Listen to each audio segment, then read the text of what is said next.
Hey YouTube, I just wanted to make this video. I'm just testing out my Logitech C930E webcam. I just want to test the quality of the picture. And I also wanted to make a video about which tool system should you choose, which tool system you should get into if you're not into a tool system or you haven't bought tools yet.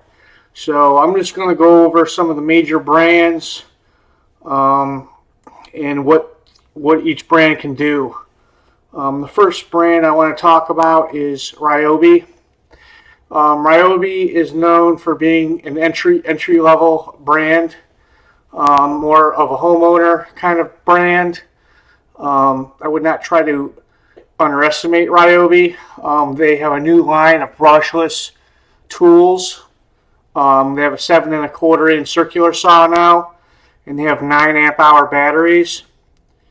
So they've made great strides to advance their tool line, and I think everyone should at least have a Ryobi charger on hand. And a Ryobi system is easy to get into. If you need some kind of non-important tools like a job site radio, or a grinder, or a flashlight, or something like that, Ryobi's fine for that. But I would not buy into Ryobi for the heavy-duty workhorse of your toolkit. They're, as of 2020, the beginning of 2020, their tools are just not powerful enough yet to do that. So, you know, if you want to buy, I currently have a Ryobi narrow crown stapler. It's worked flawlessly. And I also own the P330 15 gauge finish nailer as well. I owned that for 4 years. The quality was not great. The switch failed within 2 years of owning it, and then if the switch failed again into about the 4th year. So I sold it for like $30. And I bought a Milwaukee for $2.99, which was $100 more than the Ryobi. So what else Ryobi do I own? Let's see. I have the finish gun, the narrow crown stapler. I have a Ryobi pressure washer, the 2000 psi. I have no problems with that. And I have, let's see, I have Ryobi belt sander. Never had any. I have a Ryobi job site mini radio, and then the stereo, and I have a fan, Ryobi fan if I need it. So, but I don't use Ryobi for my main workhorse of my tools. My main workhorse that I use is Ridgid. I got into the Ridgid system in 2013, maybe 2012. When I bought the 5-piece kit for $500. That was a Gen 4 kit, and it came with a 6 1/2 inch circular saw. Back then, the circular saws were not too good.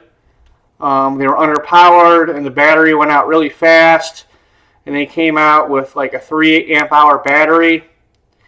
And then, so they have the circular saw was like the weakest link in the whole 5-piece kit. And then they came out with Gen 5X, and then they came out with Gen 5X brushless. I bought the Gen 5X brushless circular saw. I used that for 3 years, and just over the 3-year mark, something happened with the shoe broke on it or something like that. So I had it registered for the lifetime service agreement. So then I bought into the Octane line, and the Octane line, it's a big bump in performance. It's not up there with Milwaukee, but the circular saw is pretty good, you know, where you're not making that much sacrifices. So Ridgid has made big strides in their performance as far as the Octane line goes. I would consider Ridgid what you would call a prosumer brand.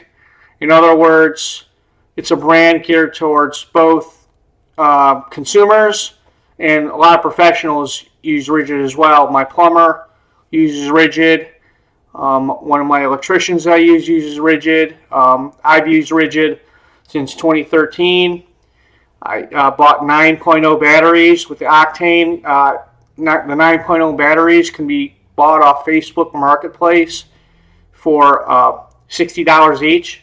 I bought three 9.0 octane batteries for $60 each. So the so the octane is pretty good. But if you want more power, you're going to have to leave Ridgid, and there's a lot of more specialty tools that Ridgid does not have. For example, Milwaukee, they have the backpack vacuum, and then they have the one-handed compact vacuum. I bought both of those, and then, I bought three 12.0 batteries for $80 each, and two 8.0 batteries for $85 each. Milwaukee, they have the high output battery, which they claim it could you can get the same performance of a 15 amp tool or more. So it's pretty good. Milwaukee, if I would have done it over again, I probably would have just went straight to Milwaukee. Because even back in 2014, like they had the M18 Fuel circular saw, which for its time, it was like the best circular saw out there until 2016 when the DeWalt FlexVolt came around, and it outdid the M18 circular saw. But now with the second generation Milwaukee, the 2732, my understanding, it's the best of a January of 2020. It's the best Sidewinder saw of Milwaukee is concerned. And then as far as I think it's the 2722. That's the high output reciprocating saw, or the super saw by Milwaukee. That's also, they claim it's 15 amp power as well. That does really good. In the spring of 2020, DeWalt is claiming to upgrade their 60 volt max system to give it about 50% more power with their circular saw, their Sawzall, and the right angle grinder. So I'm not going to completely switch over to Milwaukee. I want to see what DeWalt is coming out with. But the strongest thing that Ridgid has to offer is that lifetime service agreement. Even though they don't have the greatest tools, they're still pretty good. You get that lifetime service agreement. But to be honest with you, within 3 or 5 years, they're always coming out with better tools. And I like having new and upgraded and more powerful tools. So I'm most likely going to, like, even if I am covered by that lifetime service agreement, I'm going to sell my Ridgid and upgrade. Like, I'm selling off my Gen 4 tools, which are registered under the lifetime service agreement, and I bought Octane tools. I bought a bunch of Octane tools for $65 each off of Facebook Marketplace. And then I have a DeWalt cordless framing gun. And I bought that in 2016. It's okay, but not great. I had problems with it jamming. I had brought it in for like warranty service, I think 3 times, and now it's working. But it's been proven to be not reliable, the DeWalt. But the Milwaukee cordless framing gun that's coming out in the spring of 2020, there's supposed to be no ramp up time. And it's supposed to have the performance of a pneumatic framing gun, unlike DeWalt, which has the ramp up time. So that's my little take. By the way, Ryobi, Ridgid, and Milwaukee, they're all owned by TTI, Technicronic Industries. So if you go with all 3, if you need service, you could probably bring it to the same service center that will service all 3. DeWalt, by the way, is made by Black & Decker with their 60 volt max system. And the Mikita, they have the 18x2 system. But now you have to buy, you have to have twice the amount of batteries on hand if you want to get that 36 volt thing. So you have to buy a lot of batteries now. But I think For your main workhorse of tools, I think Ridgid is the way to go for a beginner. And if you want to spend a little more money, Milwaukee. Milwaukee will give you access to the greatest amount of tools, the more specialty tools that Ridgid does not offer.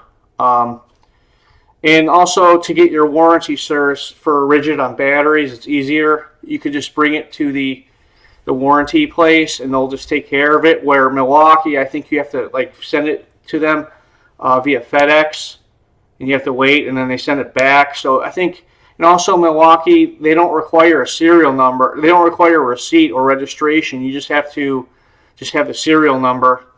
So that's a good thing about Milwaukee as well. But I would just Ridgid or Milwaukee to get into. That's what I would recommend. This is the first of a series of videos. Thanks for watching.